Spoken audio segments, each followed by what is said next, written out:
This man is the East Side of St. Paul's version of George Zimmerman. Travis McMichael, Gregory McMichael, and William Bryan.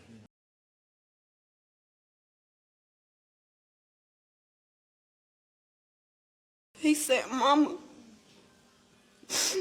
I got a call that AJ been stabbed by some old white man, and his eyes was closed when they got him in the ambulance. My son was not even in that parking space for not even 10 minutes. And this man had so much hatred in his heart towards black youth, period. But if it was not AJ, it would have been somebody else." You say my cousin punched him in his face. I don't see that. You say a fight was happening. I don't believe that.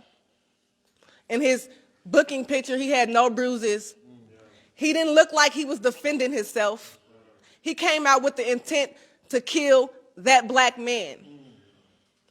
And then he called a system that was supposed to protect AJ and punish him. He called a system and yelled racial slurs and told them that he was tired of niggers parking on his parking spot. So the system that was supposed to protect AJ and punish him, he called them because he knew that they was going to back him up because he was killing and killed a black man. The East Side used to be a sundown town. Black folks used to not even be able to come around here. Those folks who remember those times, they are still here. It wasn't that long ago. We're not talking hundreds of years. Just under 20 years ago, they were burning crosses in black people's yards here on the East Side.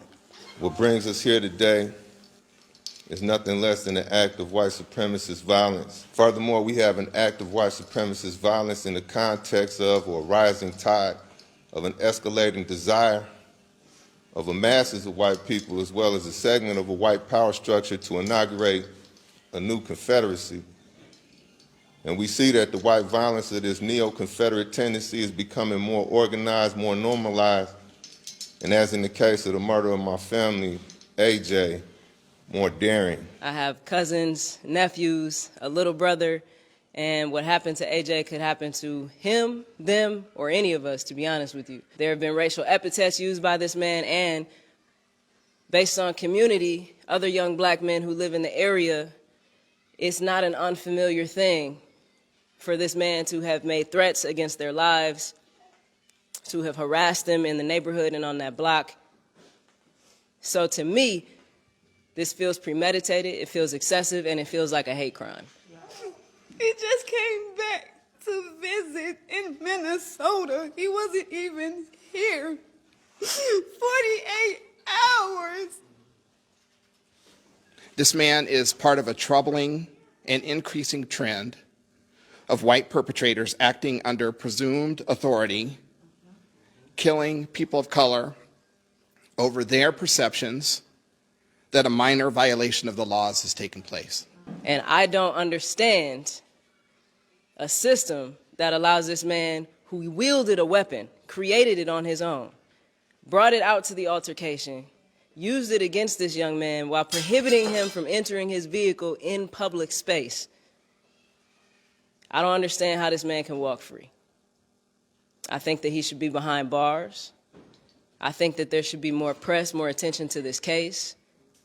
And I think we need to set a precedent for people who are trying to determine what is right. So we are calling for John Choi to step up and to devote resources to prosecuting Brian Kjellberg to the fullest extent of the law. We also call upon the U.S. Attorney's Office and the FBI to launch a federal hate crimes investigation into this case, just as they did for those who murdered Ahmed Arbury. We're here demanding justice for AJ Stewart. We're here demanding that his murderer, Brian Kjellberg, be held accountable. Justice for AJ.